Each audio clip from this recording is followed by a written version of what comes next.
Office bunk college అన్ని holidays అండి. Holiday ఇచ్చేసారు. Oh my god. మేము టెన్షన్ పడుతున్నాం ఎగ్జామ్లు ఉన్నాయని, కానీ అందరికి హాలిడే ఇచ్చేసారు. అందరికి ఇచ్చేసారు. ఫేట్ లాగానే ఇంకా చాలా ఈగర్ గా వెయిట్ చేసాం గబ్బర్ సింగ్ కోసం. అందుకే ఆఫ్టర్ లాంగ్ టైం సినిమా చూడటం ఎలా అనిపిస్తుంది? దట్టు గ్యాంగ్ తో చాలా బాగుంది. ఫుల్ క్రేజీ అనిపించింది. Especially songs full crazy. ఓ డైలాగ్ చెప్పండి పోనీ. ఇగో ఇవి చెప్తాను. చెప్పే ఇదిగో పవన్ కళ్యాణ్ ఫ్యాన్స్ అలా పక్కన అబద్ధాలు చెప్పండి. అబద్ధాలు మాట డైలాగ్. సరే నువ్వు డైలాగ్ చెప్పు.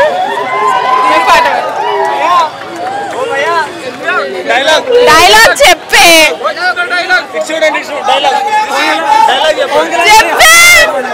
సరే హ్యాపీ బర్త్డే పవన్ కళ్యాణ్ కి. ఆ పిల్ల వెళ్ళిపోతుంది, ఆమెనే పెద్ద ఫ్యాన్ చెప్పాలంటే. కానీ happy birthday Pawan Kalyan. No problem, nothing worry. Thank you.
ఇంకా ముందు ముందు ఓజీ ఉంది, దింపుతున్నాం. రీసెంట్ గా మురారి 8 కోట్లు కలెక్ట్ చేసింది కదా, ఇది ఎంత కలెక్ట్ చేయొచ్చు? ఎక్కువ కలెక్ట్ చేస్తుంది. ఇంకా మనం ఆయనకి లెక్క కట్టలేం, అంత కలెక్ట్ చేస్తాం. ఓజీ అప్డేట్ వస్తుంది అన్నారు, వచ్చిందా? ఇవాళ వస్తుంది అన్నారు, వస్తుంది. కాదు, థియేటర్ లో లాస్ట్ వేస్తానన్నారు కదా, క్లిప్స్ లో వేయలేదు. చూసుకుంటే హరిహర వీరమల్లి వేశారు. చూసుకుంటే సోషల్ మీడియాలో బాగా రూమర్స్ అవుతున్నాయి కదా, అల్లు అర్జున్ గారి ఆర్మీకి మెగా ఫ్యాన్స్ కి గురించి ఏం చెప్తారు?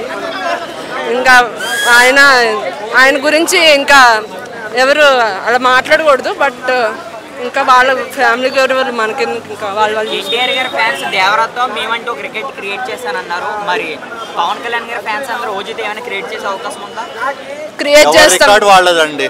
పవన్ కళ్యాణ్ ఫ్యాన్స్, పవన్ కళ్యాణ్ గారు రికార్డ్స్, పవన్ కళ్యాణ్ గారు, ఎన్టీఆర్ గారు ఎవరైనా అని, ఎవరు హీరో వాళ్ళది.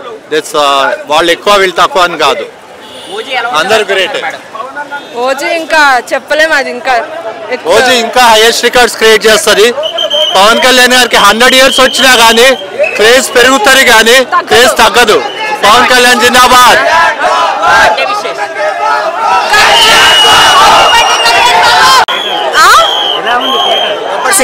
ఎన్ని ఇయర్స్ వచ్చినా ఇదే రెస్పాన్స్ వస్తుంది ఎవరి దగ్గర నుంచి అయినా. చాలా బాగుంది సినిమా. చాలా ఎంజాయ్ చేసాము. ఎలా అనిపించింది? పవన్ కళ్యాణ్ గారు స్క్రీన్ మీద చూడగానే ఎలా అనిపించింది? అంటే ముందు థియేటర్ లో చూడలేదు, ఫస్ట్ టైం చూసిన థియేటర్ లో ఇట్లా ఇంత పెద్ద అయినాక. చాలా బాగుంది థియేటర్ చూసాక. చాలా భయ్యా సంచలనాలు. అంటే ఆల్రెడీ గబ్బర్ సింగ్ ఇంత ముందు మీరు చూసారు థియేటర్ లో? చూసాము అప్పుడు. ఈ ఏజ్ లో చూడలేదు కదా మేము. ఈ ఏజ్ లో చాలా బాగుంది, ఇంకా బాగుంది. ఎంజాయ్ చేస్తున్నాం. ఓకే. మా మెగా అభిమానులు ఆడించడానికి సిద్ధంగా ఉన్నాము. కానీ ఈ పుష్ప 2 అనే సినిమా మీద మీరు ఆశలు వదిలేసుకోండి. మీరు కూడా అల్లు అర్జున్ గారి లాగా కాలర్ ఎగరేసి తలెగరేసి మాట్లాడకండి. మీరు ఒక మంచి డైరెక్టర్, మీ మీద మాకు మంచి గౌరవం ఉంది, రెస్పెక్ట్ ఉంది. అల్లు అర్జున్ గారు పుష్ప 2 అనే సినిమాని మీరు డిలీట్ చేసేసుకోండి, మీరు మర్చిపోండి. దెబ్బకు భయపడిపోయి ఆగస్టులో రిలీజ్ చేసే సినిమాని డిసెంబర్కి మార్చుకున్నాడు. ఇతను అల్లునా సొల్లా? వీరు ఒక పెద్ద హీరోనా? అయితే ఒకటైతే చెప్తున్నాను, అల్లు అరవింద్ గారు మీ అబ్బాయికి మీరే జాగ్రత్తగా చెప్పుకోండి, కొంచెం బుద్ధి చెప్పుకోండి. మెగాస్టార్ చిరంజీవి గారి కాలి దుమ్ముకు కూడా సరిపోని వ్యక్తి బన్నీ. ఆ బన్నీ గురించి మనం ఎక్కువ మాట్లాడుకున్నా కూడా మన టైం వేస్ట్. మా దేవుడి కోసం మాట్లాడమంటారా చెప్పండి, నేను మాట్లాడతాను. మా పవన్ కళ్యాణ్ గారు ఏంటండి, ఆయన వెళ్ళి ఫ్రెండ్కి సపోర్ట్ చేశాడంటండి. ఇంతమంది జనం పవన్ కళ్యాణ్ గారి కోసం వస్తుంటే ఈయన వెళ్ళంట నంద్యాలలో ఉన్న వాళ్ళ ఫ్రెండ్కి సపోర్ట్ చేస్తాడంట. గెలిచాడా? మీరు సపోర్ట్ చేశారు, గెలిచారా? గెలవనప్పుడు ఎందుకండి మీ సపోర్టు? ఇంట గెలిచి రచ్చ గెలవాలి అన్న మాట నువ్వు మర్చిపోయావు. నిన్ను పైకి తెచ్చిన నీ మేనమామ మీ మెగా ఫ్యామిలీ నువ్వు మర్చిపోయావు. ఇంకా నీ పతనం స్టార్ట్ అయిపోయింది. నువ్వు ఇప్పటికైనా కళ్ళు తెరిస్తే నీకు ఫ్యూచర్ ఉంటుంది, లేదంటే నువ్వు ఇంతటితో అయిపోయినట్టే. పవన్ కళ్యాణ్ గారికి పుట్టినరోజు శుభాకాంక్షలు. ఈ రోజు మనందరినీ ఒక మొక్క నాటమని పవన్ కళ్యాణ్ గారు చెప్పారు. మీరందరూ కూడా వీలైతే ఒక మొక్క నాటండి. ఎవరిని దూషించొద్దు, ఎవరిని తిట్టొద్దు.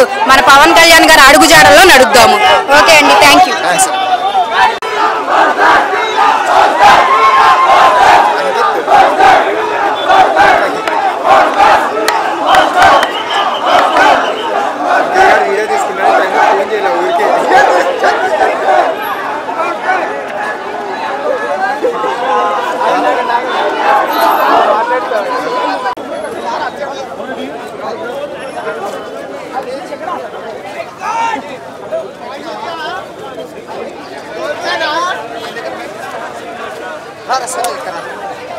Surat.